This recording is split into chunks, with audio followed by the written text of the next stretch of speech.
Good evening and welcome to the third lecture in our Thursdays with George President's Month virtual lecture series. My name is Cynthia Riccio and I'm the Director of Education here at the Webb Dean Stevens Museum.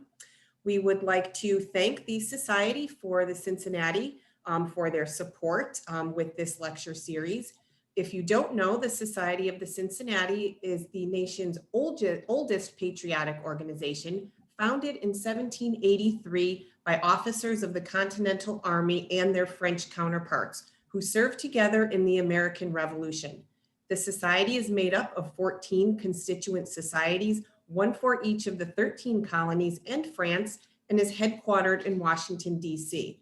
Briefly, their mission is to promote knowledge and appreciation of the achievement of American independence. The Connecticut Society helps to achieve that through many of their local nonprofits, such as the Webb Dean Stevens Museum and other organizations. I would now like to introduce our Executive Director, Joshua Campbell Torrance. Well, thank you very much, Cindy, and welcome to all of you from places near and far for tonight's lecture, Lives Bound Together, Slavery at George Washington's Mount Vernon. We're so excited and pleased to have you all with us this evening. I want to tell you a little bit about the Webb Dean Stevens Museum.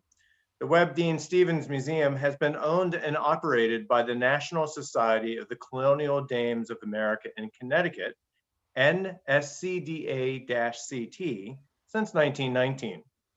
The NSCDA is a leader in preservation, restoration, and interpretation of historic sites. Specifically, the NSCDA-CT promotes colonial and revolutionary heritage through historic preservation, patriotic service, and education. It is also a genealogical society, and a member demonstrates her descendancy from an ancestor who provided service to the colonies prior to the Revolutionary War. For more information, and for application information, please visit nscdact.org. It is now my great pleasure to introduce to you tonight our speaker. Susan Scholler is Executive Director of Historic Preservation and Collections and the Robert H. Smith Senior Curator at George Washington's Mount Vernon. She directs the architectural preservation, furnishing, and interpretation of George and Martha Washington's house and surrounding plantation, buildings, gardens, landscape, and viewshed, as well as the fine and decorative arts collection, museum exhibitions, archaeology, and heritage breeds livestock program. She led the reinterpretation of Mount Vernon's greenhouse slave quarters and the creation of the award-winning exhibition Lives Bound Together, Slavery at George Washington's Mount Vernon, recognized by both the American Association for State and Local History and the American Alliance for Museums. Prior to coming to Mount Vernon as curator in 2010, she served for more than a decade as head of museum collections at our very own Connecticut Historical Society, where she edited and authored landmark volumes on Connecticut furniture, tavern signs, and needlework. She holds a PhD in American Studies from Yale, a master's degree from the Winterthur Graduate Program in Early American Culture, and a BA in History from the University of Notre Dame. And she is a very dear and very much appreciated friend of the Webb Dean Stevens Museum. Susan, thank you so much for being here. Thank you, Joshua. I am delighted to be back in Connecticut, if only virtually. Of course, I'd rather be there in person as I got to come back and revisit and speak in your wonderful barn a couple of years ago. So here's hoping we'll be able to do that again soon. In the meantime, we will content ourselves with this virtual performance. So let me begin by sharing. And full screen. Okay, are we good? Okay. So most people, of course, know Mount Vernon as the home of America's preeminent founding father. Commander-in-Chief of the Continental Army and first president of a fledgling republic founded on the ringing pronouncement that, quote, "We hold all truths to be self-evident, that all men are created equal." Washington was also a slave owner, inheriting 10 people when his father died when George was only 11. He continued to own people throughout his life, and their labor made possible many of his accomplishments. Notably, at the end of his life, he included in his will a clause providing for the slaves that he owned to be freed, intending thereby to set an example for other slave owners to follow. Even so, his heirs brought new slaves to operate the plantation until the 1850s, when the estate was acquired by the Mount Vernon Ladies Association, known as the MVLA, for the purpose of preserving it as a historic site. The stated mission of the Mount Vernon Ladies Association from then until today has been to preserve Mount Vernon as it appeared in George Washington's time, when it was a working agricultural enterprise, a plantation fueled by enslaved labor. Incorporating the enslaved community into George Washington's story and the presentation of life at Mount Vernon is thus integral, we believe, to the full understanding of George Washington and Mount Vernon, and necessary to the fulfillment of that core mission of preservation. So with that in mind, in October 2016, Mount Vernon opened its first major special exhibition devoted to exploring the lives of the enslaved.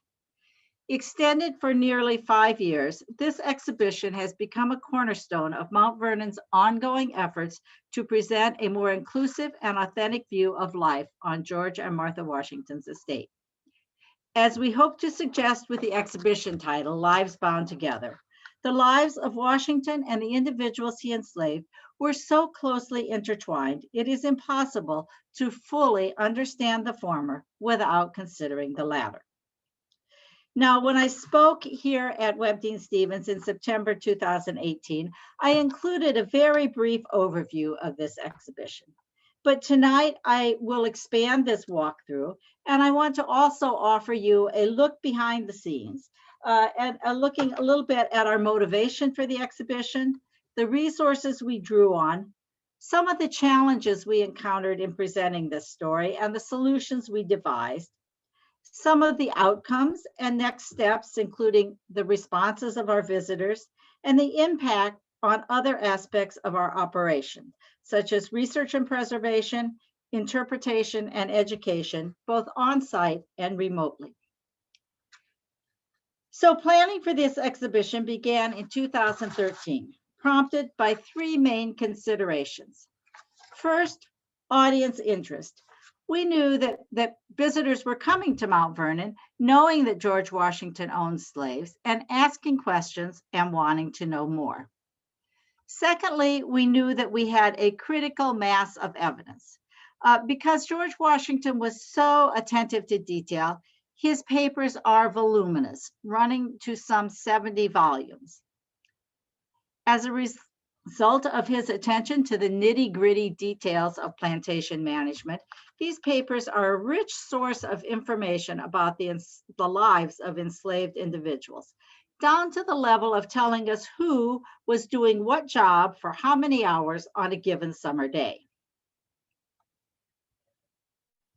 Our resources also include 450 acres of Washington's home farm, or the Mansion House Farm as it was known, with 15 original structures.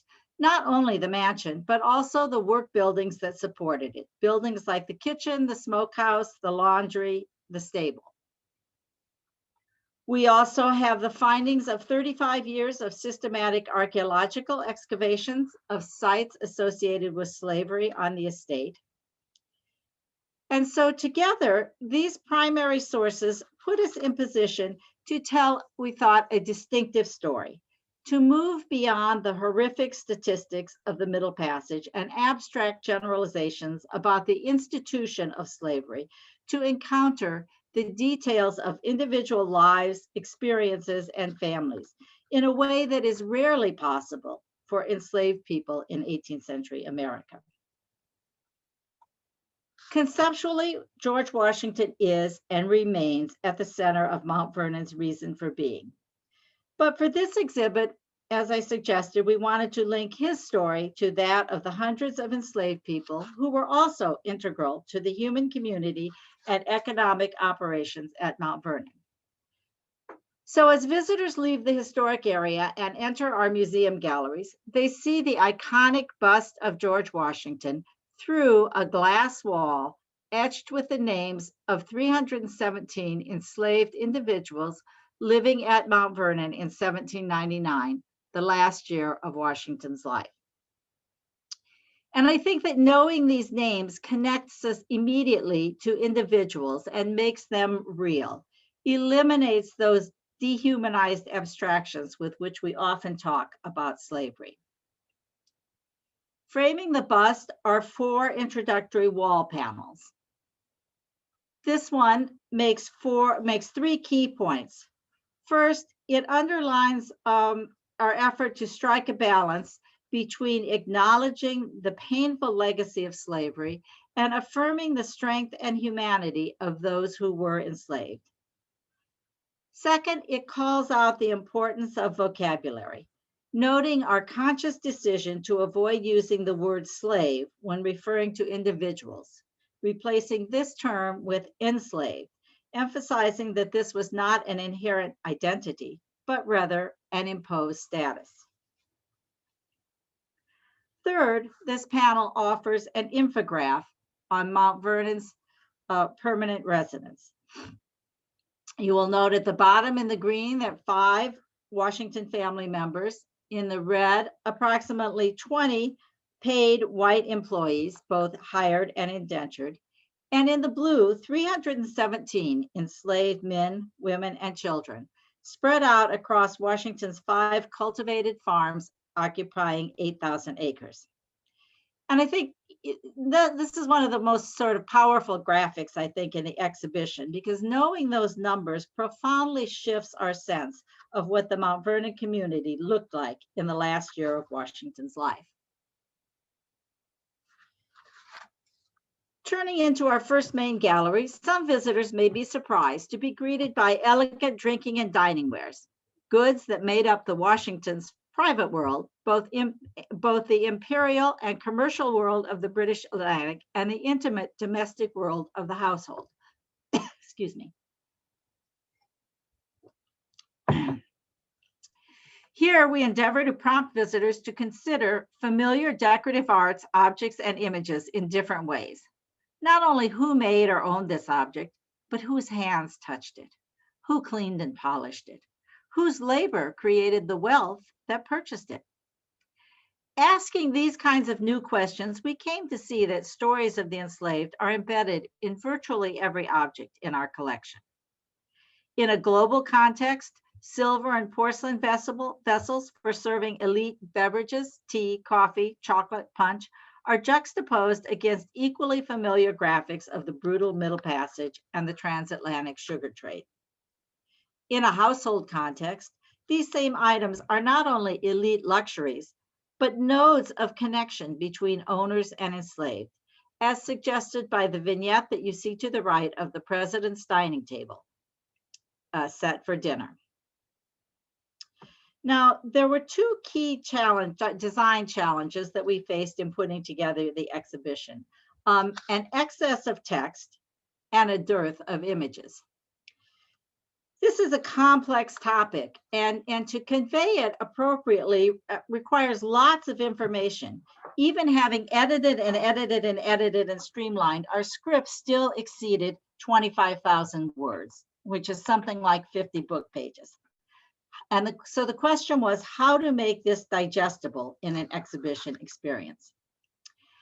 And I think our graphic designer did a great job in creating a dynamic layering of information, visually distinguishing different categories of information with alternating serif and sans serif typefaces, italics for period quotations, and keywords, phrases, and sentences bolded so that you can effectively skim the exhibition and follow the storyline, or you can dig deeper into topics of particular interest. The second major design challenge was the dearth of images. We wanted the exhibit to have a human presence, but how to do so for images whose appearance is largely unknown. We selected 17 adults whose life stories we could present in some detail, representing a variety of experiences: men and women, house servants and field workers, skilled artisans, an enslaved overseer, some who attained freedom, and others who fled slavery but were recaptured. We were concerned that any attempt at full-scale portraiture would imply a level of certainty about appearances that we simply did not have. And so we settled on silhouettes as both period appropriate and capable of suggesting an individual presence without being too determinative. And here you see a representation for Frank Lee, the enslaved butler. But even once we had settled upon the concept of silhouettes, it required experimentation. The traditional black and white silhouette seemed, well, too black and white and too traditional, aligned with pictorial practices not available to 18th century enslaved individuals. Our initial pilot figured translucent figures etched onto life-size panels of acrylic. The idea being that these would embody the concept that 18th century enslaved people were present, but intentionally invisible. This idea, these translucent figures like you see in the mock-up here, this was decisively rejected by audience focus groups, descendants of individuals enslaved at Mount Vernon, and constituencies of local organizations like the Black History Museum in Alexandria. They found the translucency ghostly, and they objected, understandably, to the irony of white figures representing enslaved Black people. So the next iteration struck a middle ground, echoing the textures of period wood engravings. And you see Frank Lee again here in what became for me one of the most illuminating passages in the exhibition, combining period documentation with surviving objects. The scene in the background is one of afternoon coffee enjoyed on the piazza, as recorded by the English architect Benjamin Henry Latrobe.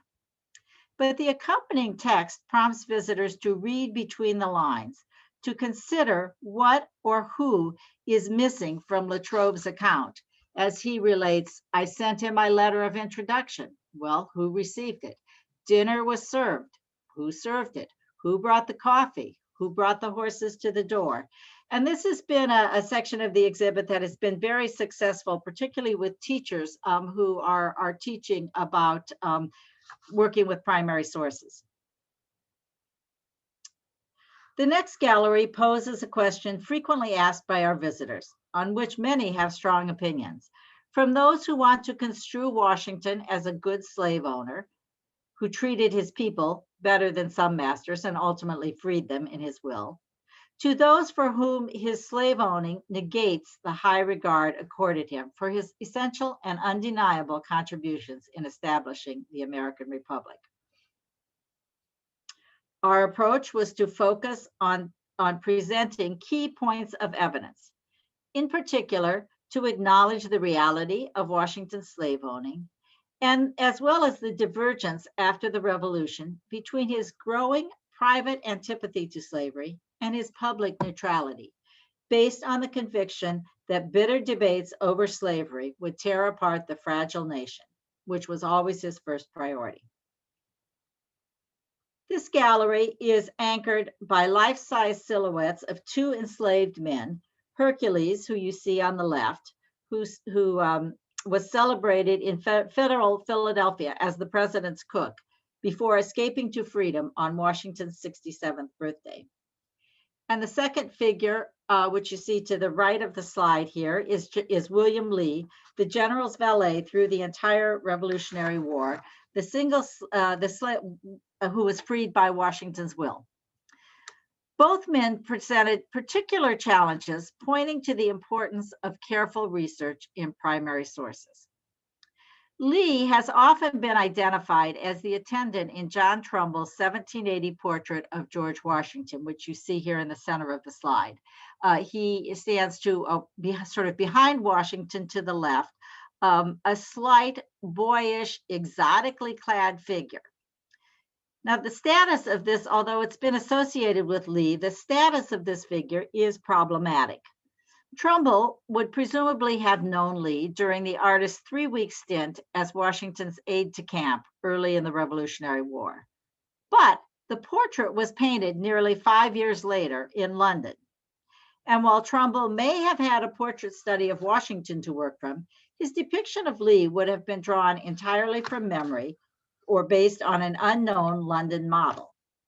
Or more likely, as historians have long noted, from an established tradition of European military leaders and aristocrats portrayed with dark-skinned, exotically attired attendants, more really accessories than individuals.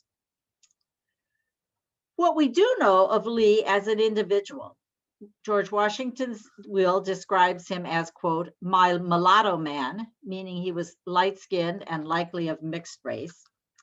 He rode with George Washington, who was well regarded as the best horseman of the age, on fox hunts and throughout the Revolution. He had responsibility for organizing Washington's papers and carrying his spyglass and other gear. And I think that these points, scant as they are, allow us to conjecture a different vision of William Lee, not an untried youth, but a mature man, muscular and athletic to be capable of riding with the general for 8 years. Not a soldier in arms, but nonetheless a veteran of the war. Now, turning across the room to Hercules, the painting, which you see in the center, has in the past 2 decades been attributed to Gilbert Stuart and celebrated as a portrait of George Washington's cook. It's owned by a museum in Madrid, Spain, and so until recently had not been extensively studied by American art historians. We were fortunate to be able to borrow the painting and host a study day, equivalent of what you see on TV as Ask an Expert on game shows. We brought in art historians and conservators who were thoroughly versed in Stuart's signature brushwork and other techniques.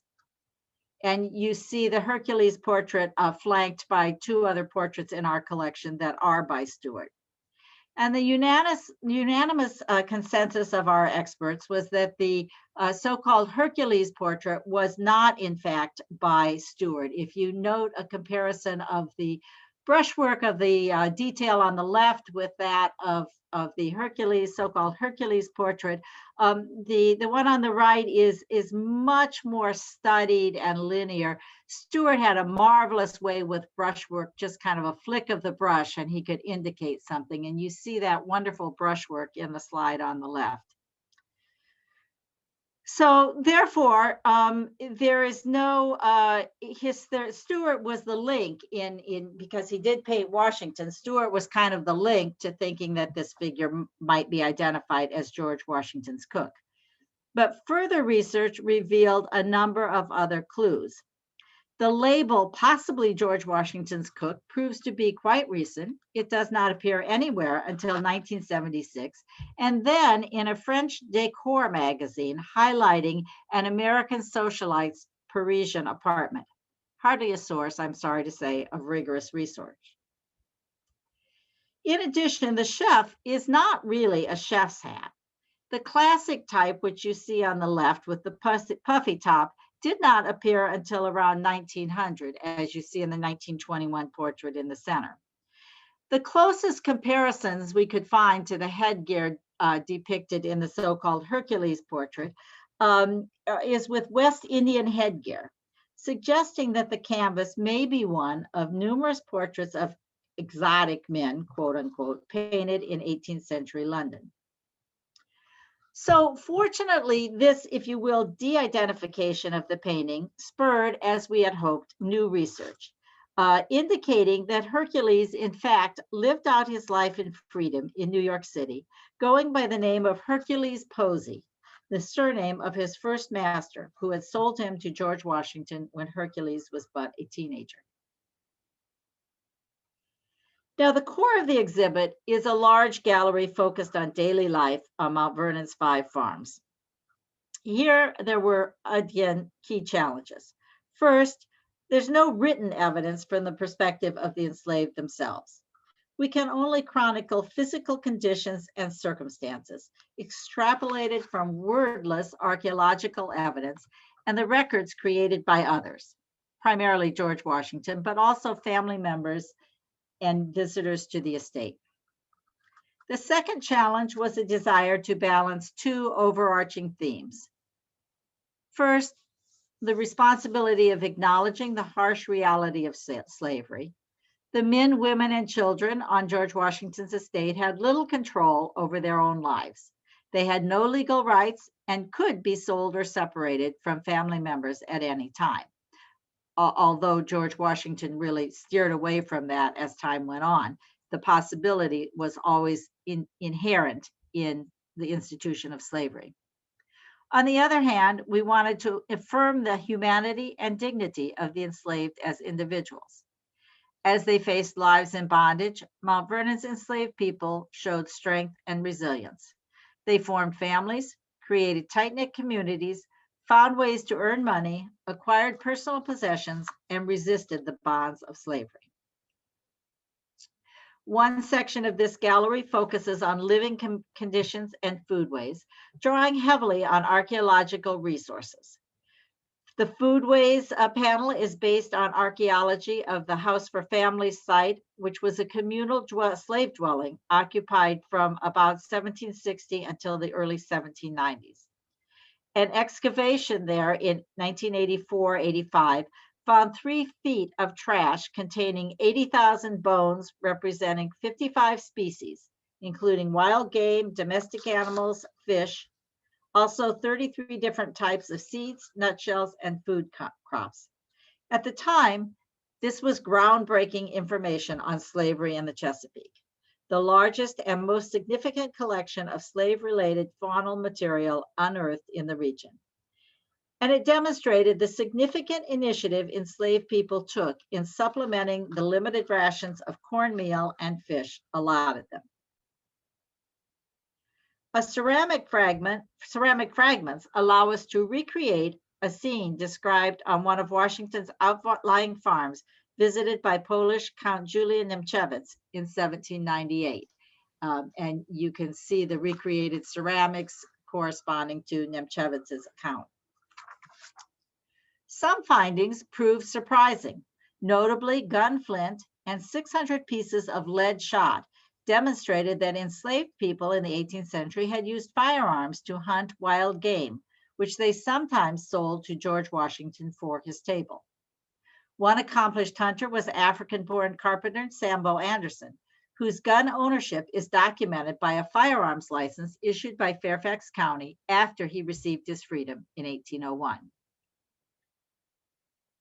Turning to clothing and personal appearance, Washington's detailed records allow us to suggest livery uniforms worn by household and coach attendants in Washington's heraldic colors of white and red, in contrast to rough and limited garments provided to field hands, who were predominantly female.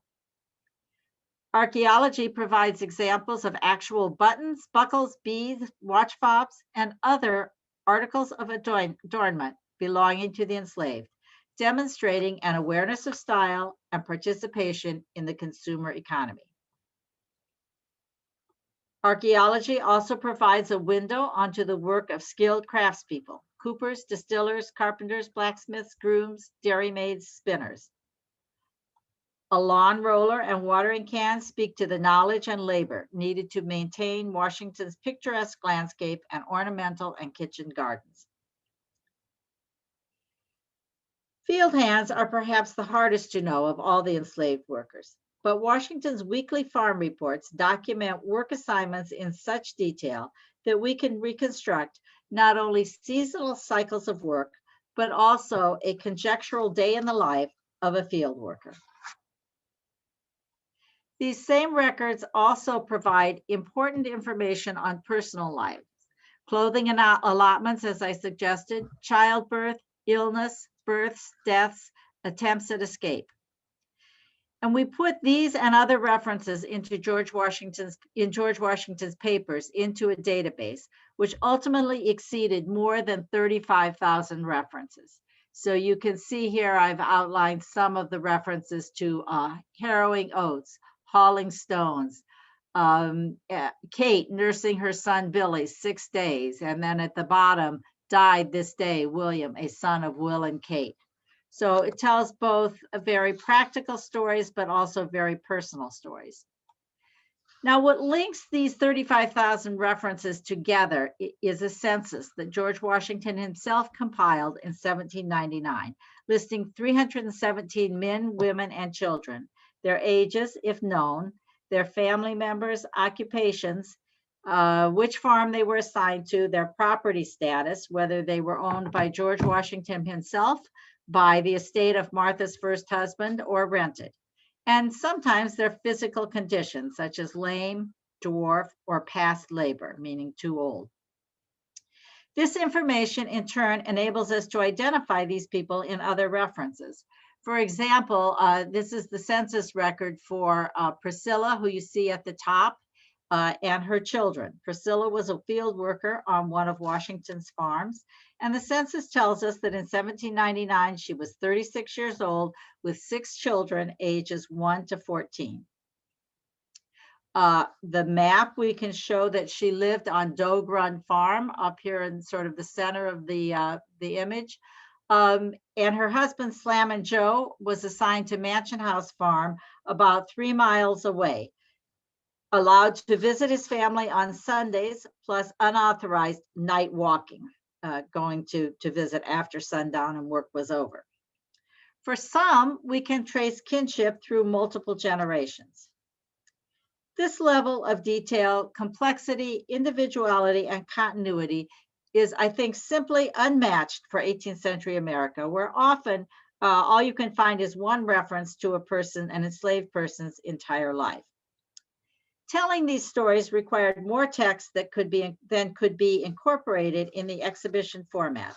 So we created interactive tablets for the 17 featured individuals.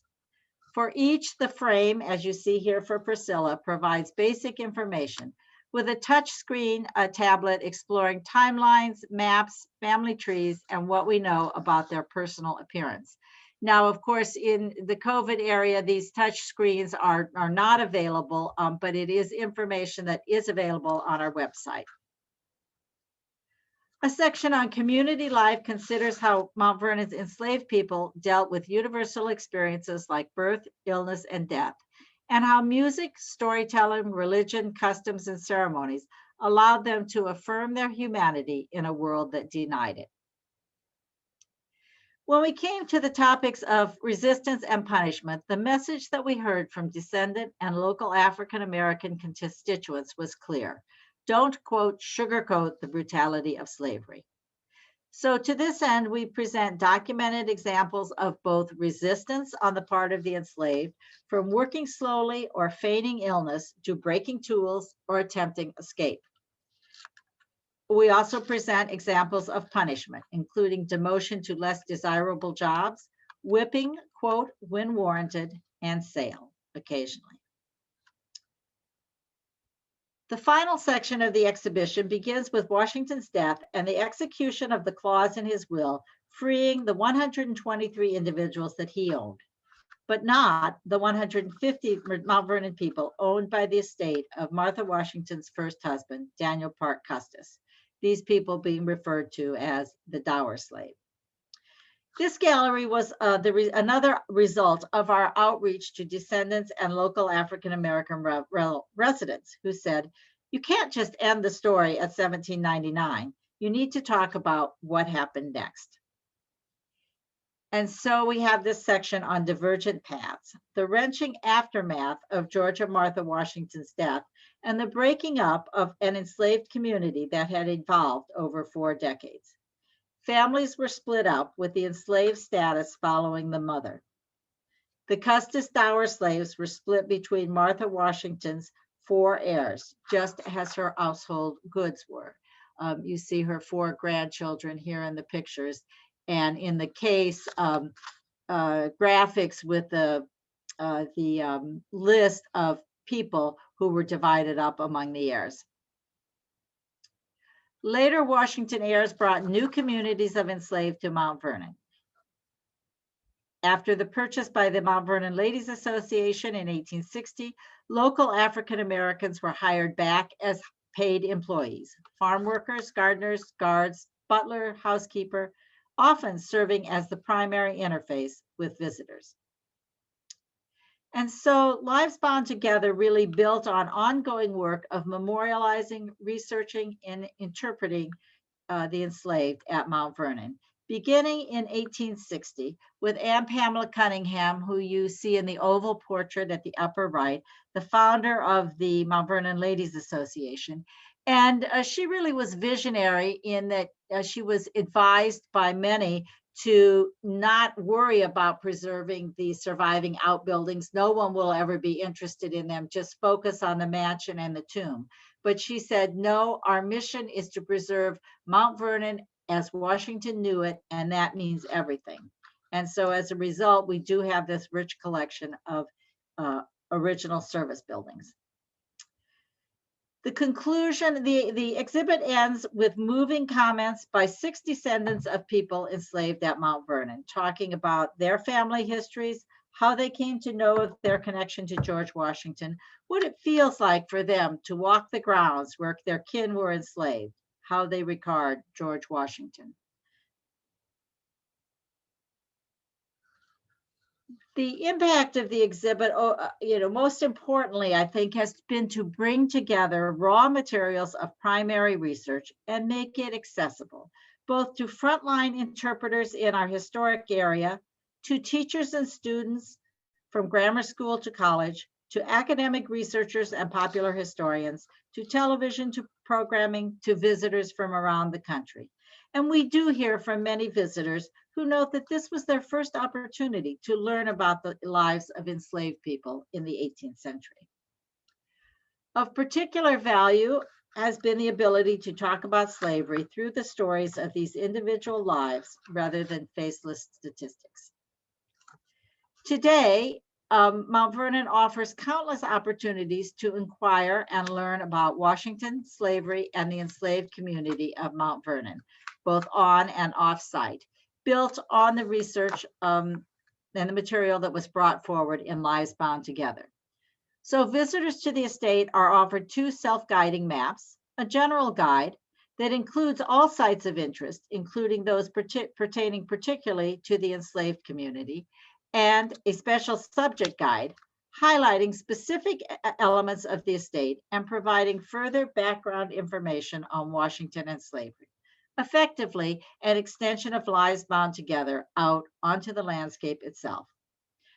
Updated scholarship has been incorporated into all daily programming offerings, from the standard Mount Vernon Mansion Tour to an Enslaved People of Mount Vernon tour that offers opportunities for discussion while visiting key sites, including a reconstructed slave cabin and the greenhouse slave quarter, which was a communal living space. And in fact, the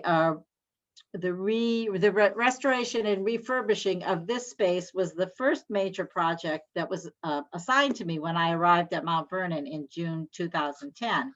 The architectural work was already underway and it was scheduled for an unveiling in September, which 3 months seemed like a really breakneck pace to identify and commission furnishings, write and produce text for interpretive reader rails. Fortunately, we did have 35 years of research from our estate historian and the archaeological work and so forth that I've talked about. But still, for me personally, this was terrifying foreign turf. I had the question of how to physically suggest the experience of enslaved individuals in a scenario where you're going to be working with relatively little explanatory text.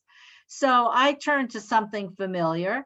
I was very familiar with the complicity story, looking at slavery in Connecticut, and I'd been impressed with how the slave quarters had been interpreted at the Joseph Webb House and the Bush Holly House in Cos Cob, and really the efforts to try and make these seem spaces that you could imagine people living in that had specific interpretive points that you could hook onto. Today, each enslaved people tour complain, oh, and this is the women's quarter that resulted from that. Today, each enslaved people tour concludes at the Slave Memorial and Cemetery, located on a high ridge about 50 yards southwest of the Washington's tomb.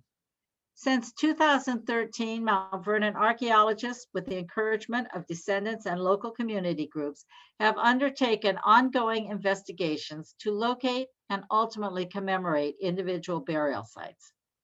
The work is accomplished by carefully removing the top layers of soil until changes in color and texture reveal the top of grave shafts, which are then recorded in Mount Vernon's master GPS mapping system. No human remains are disturbed in this process. But to date, 86 graves have been located, thought to include some free individuals, such as William Lee, as well as enslaved adults and children.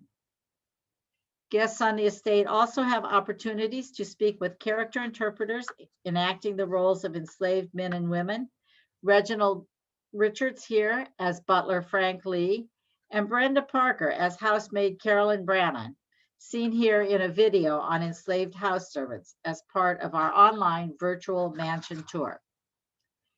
And I hope you will all come back to Mount Vernon soon. We are open to the public now, and when you're ready to travel, we're ready for you. But for those who cannot visit Mount Vernon in person, our website has a rich array of content illuminating George Washington and the enslaved community. I did a search on the website for slavery, and I got more than 37,000 hits. Now, I'm sure there's a lot of redundancy there, but the point is there's lots of information, and I want to highlight some of the key portals.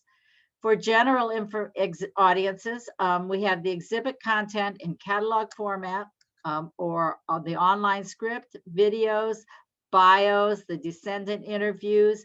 There's also the 4-minute video that forms the introduction to the exhibit, and we will be shortly launching a virtual tour of the exhibition. For researchers, you can access the database with its more than 35,000 individual references extracted from George Washington's papers. And for teachers, there is a wide array, there's the database. For teachers, there is an array of curriculum materials continuing Mount Vernon's recognized leadership as an innovator among historic sites in teacher and leadership training, with nationwide programs that introduce materials into diverse learning communities nationwide. And this is from our most recent offering in October 2020 online symposium, which offers 16 hours of programming and had more than 1,000 registrants from across the country, Canada, and Europe. So what have we learned from the process of putting together this exhibit? Well, I would make 2 points. First, we learned how much there is to learn and how many resources are available. When I first came to Mount Vernon in 2010, I was told we have this case in the manuscript gallery focused on slavery, the case on the back wall. And I was told it's really, we rotate the manuscripts every 6 months. And I was told it's really hard to find things to put in the slavery case. We really don't have that much on slavery. In fact, as I hope I have made clear, we have a multitude of evidence, perhaps more than any other 18th century plantation in America. Much of this evidence had long been hiding in plain sight. We just hadn't been asking the right questions. Second, we learned or relearned the importance of always questioning the evidence and seeking out the primary sources. Each generation asked new questions, and the information that we find in secondary sources may have been based on asking different questions than we have today, or based on evidence that was not then available. To the right, you see the catalog from the exhibition, which is available from Mount Vernon. And so research continues, culminating last year in the publication of the only unavoidable subject of regret, the result of 4 decades of groundbreaking research by our estate historian, Mary V. Thompson. Research that, in combination with the findings of our archaeology team, is truly the foundation of all the material I presented this evening. And I'm delighted to say that the book has been awarded the James Bradford Best Biography Prize by the Society for the History of the Early American Republic to the author of an original biography, broadly defined, of a person active during the era of the early American Republic. And this is what they said in the award for this book, quote, "While not a traditional biography of Washington, the book is an essential contribution to the study of his life, revealing his character through his practice of slavery, the cultural and social economic foundation of his identity as an elite 18th century Virginian. The book amounts to new required reading on the first subject in American biography. Slavery at Mount Vernon was fundamental to George Washington's character and life, and those in turn have the broadest implications for how we approach the founders in general." Thank you so much. Well, thank you very much. That was just amazing, and we so appreciate that. And I know that our audience did. We are now available to feed some questions to Susan, and you can do that in two ways. You can either type in the chat box, but you may also see a little button that says Q&A, and feel free, if you wish, to post your question there. We have, I think, a really good question to lead us off. And the question is, did he also have indentured servants? Yes, Washington did have a sort of parade of indentured servants throughout his life. And our research on those is not yet as thorough as it is on slavery. It's, if you want, we have fellowships at our research library. If it is a subject that you are interested in, put together a proposal and submit an application, because it is an area that we'd like to see more research done into.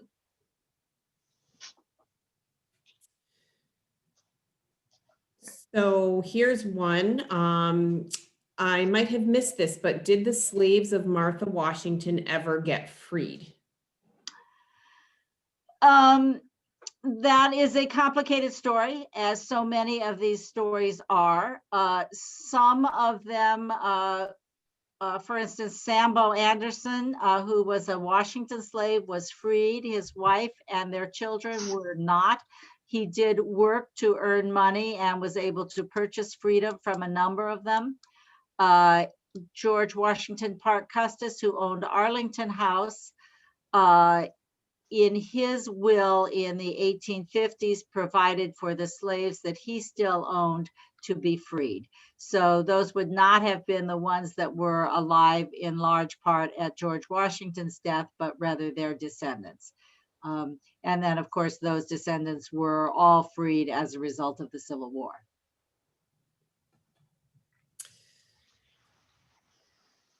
We have a question. Do you know if many or any of the freed enslaved took the last name of Washington?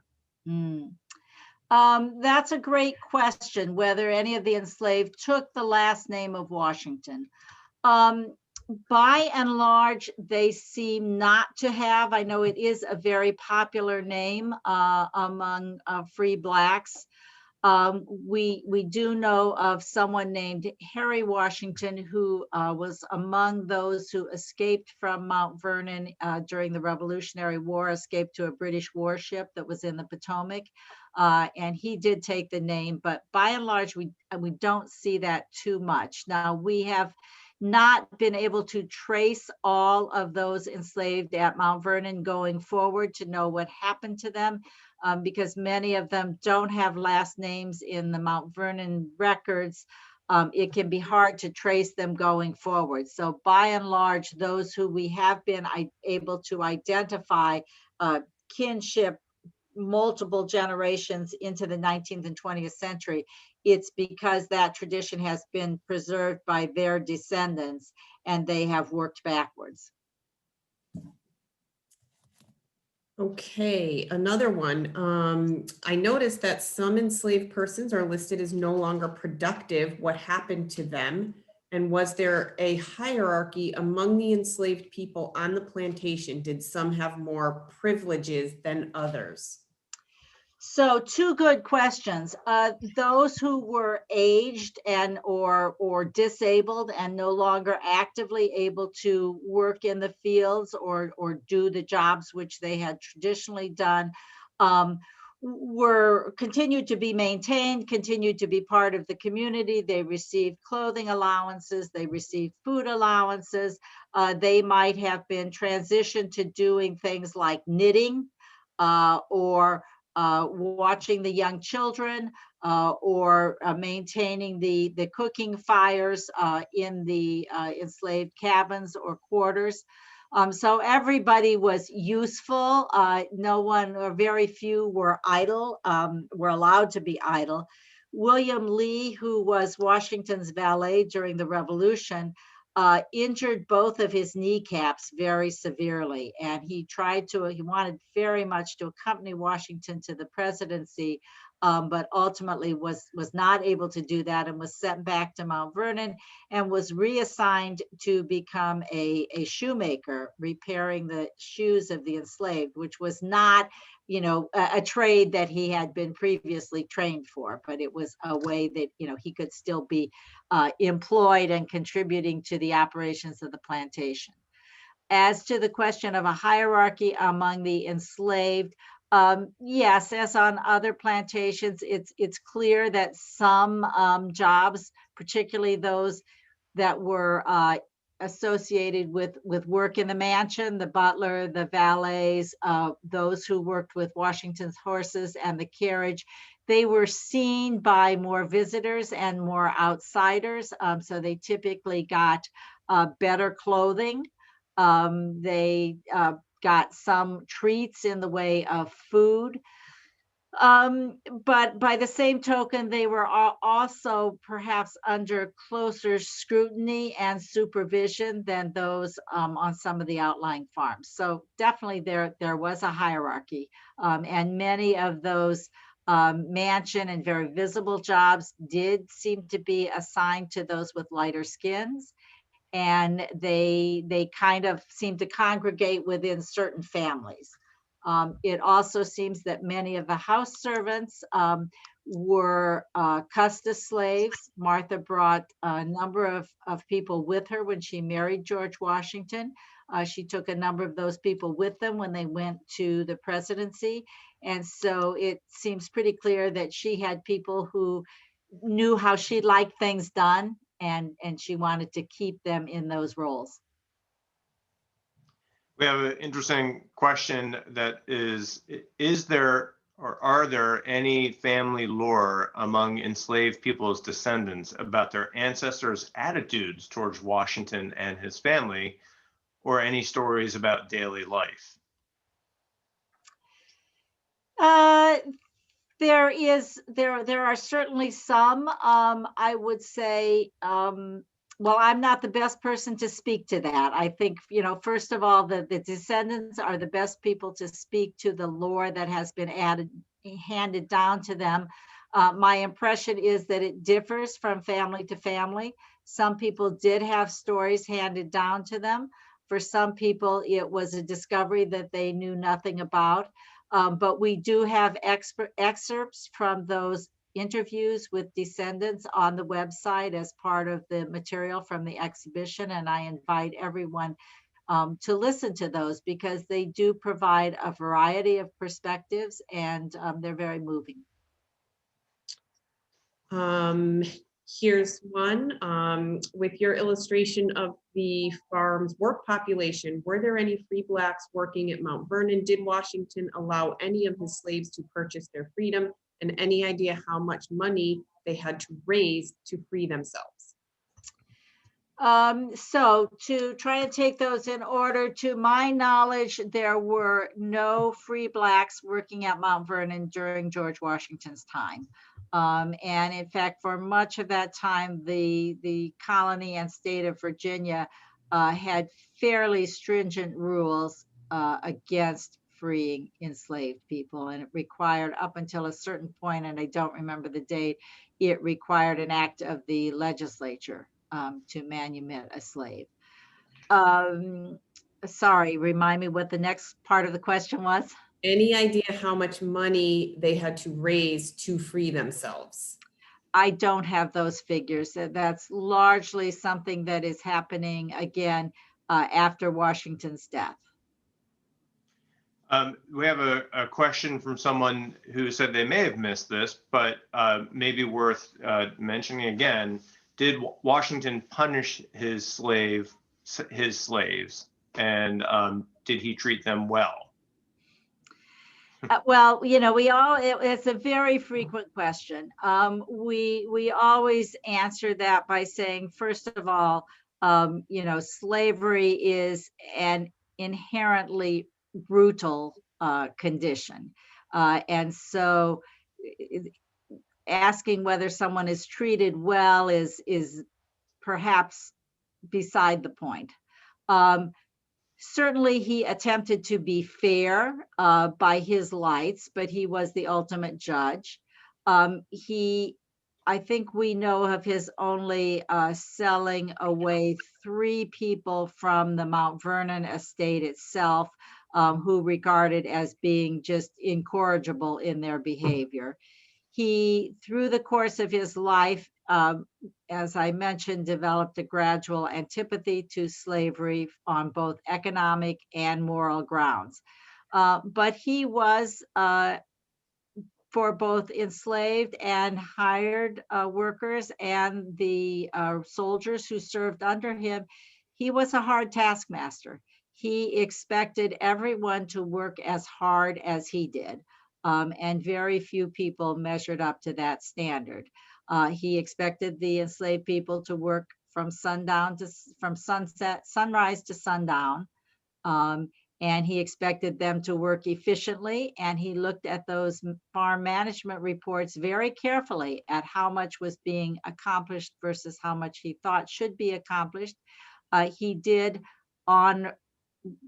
according to the records, relatively few occasions authorize his overseers or farm managers to punish particular slaves by whipping. So there are definitely records of punishment. Susan, is the exhibit permanent? The exhibit is a special exhibition. It began as a time-limited special exhibition, as all special exhibitions are. It was originally intended to be a 1-year exhibit and has ended being extended to nearly 5 years because it has been so popular and so important and so transformative for the entire organization. But we have, over that 5 years, succeeded in moving much of the content and the interpretation out into other modes of dissemination, whether it is by delivery every mansion tour now includes information about the enslaved who are working in the house. There are we have the brochures, we have a lot of it. I would say it would be hard to come to Mount Vernon now and come away not knowing that this was a plantation worked by slaves. We've also put a tremendous amount of material online, including the virtual exhibition, which will allow online viewers to literally move through the exhibition.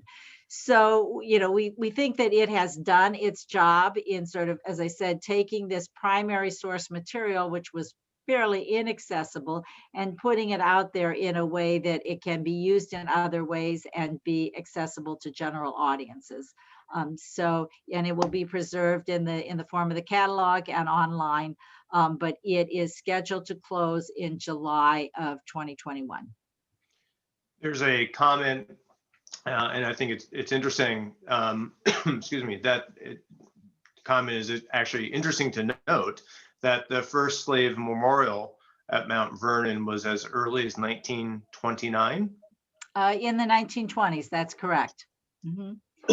Yeah, which we believe to have been quite possibly the earliest such memorial at a historic site.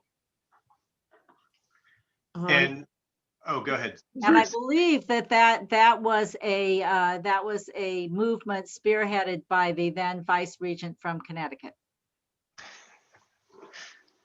Perhaps a Connecticut region asked that question. Perhaps. Couple more good ones. Can you please comment on the evolution of Washington's attitude toward allowing African-American men to serve in the Continental Army? Another good question. The question of allowing African-American men to serve in the Continental Army was something that Washington at first opposed. But it was something that he did gradually come to accept and approve based on performance of some that he had seen in battle, based on the arguments of some of his aides who argued strongly in favor of that. And I'm afraid that is not a subject that I have at the tip of my thought process. We do talk about it in the exhibition and to some extent in the catalog. So there's plenty of material about that. A question about religion and church, and the question were church services available to all? And maybe broaden that out, how did the enslaved people of Mount Vernon experience religion? Right. Well, that's a great question. And one that is a little bit harder to get at because, again, it's not something that is conveyed well through archaeological sources. It's not something that Washington writes much about, and we do not have records for the enslaved people themselves. We do have indications in the archaeology at the cemetery that there are traditional religious practices or rituals associated with the burials there. We know that some of the enslaved did attend services at local churches. We know of one man who's featured in the exhibition, Caesar, who became a preacher. And so this is a subject that is covered to some degree in Mary Thompson's book, and I would refer people to that. Okay, this one is interesting. How are the live interpreters of enslaved individuals prepared and supported? And is there any guidance about interacting with them provided to the visitors?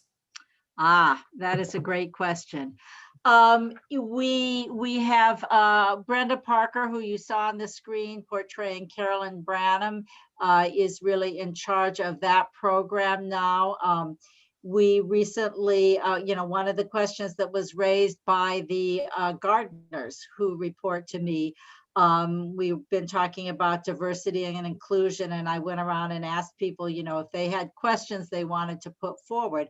And the gardeners said, when they're out weeding and working in the gardens in their hands and knees, they may have visitors come up and ask them questions that, aren't you doing a slave's job, or questions that are difficult to know how to answer. And so we worked with our education department and our head of interpretation to help craft talking points for them to, respond to visitors and, help suggest to visitors that, that's sort of I think to what that question is getting at.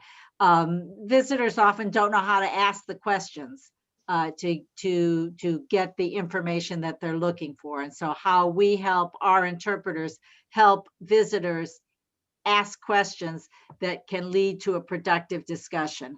When we began expanding the slavery interpretation with the not the costumed interpreters, but our regular third person interpreters, we held monthly, I forget what they were called, but monthly support sessions, essentially, to where people could come together and talk about questions that they had gotten, how to respond, and really kind of share experiences in getting comfortable with talking about what for many, both interpreters and visitors, can be at first a very uncomfortable topic. So that's a great question. I think we have time for maybe one more question. Is that right, Cindy? I think so, because two people are asking this, about the same topic. Do you have anything in the exhibit about Oni Judge? Yes, Oni Judge is one of the 17 adults who are featured with a silhouette. And so we do definitely talk about her story. Well, I just want to thank you so much, Susan, for this very informative and inspiring in its way story and exhibition you shared with us tonight.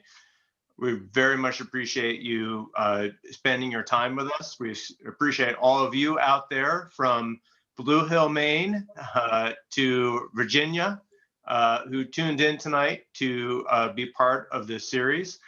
I want to thank, of course, most importantly, not only do we want to thank the dames who, of course, did so much to help support the Webb Dean Stevens Museum, but we also want to thank the Society of Cincinnati again for their gracious support of this lecture series that we've had Thursdays with George. And we want to note, of course, that George Washington was the first president of the Society of Cincinnati until his death. So it's fitting that they were sponsoring this for us this month. Thank you very much. So if you enjoyed this presentation, we invite you to stay abreast of everything that we're planning to offer at the Webb Dean Stevens Museum, especially as we work towards opening up our brand new Education and Visitor Center, which we can't wait to do, and we can't wait to have you with us. We have a plethora of activities planned. We have lots of continuing lectures and workshops planned. And until we're open, you can tune in every day for our popular History at 3 series, which is both on Facebook and on YouTube. Until the day comes that we can greet you again in person here at the Webb Dean Stevens Museum, and we can show you the Washington Bedchamber and the Yorktown Parlor. Please stay safe, stay well, and thank you again for joining us and being part of this. Thank you. Thank you, Susan. Thank you all.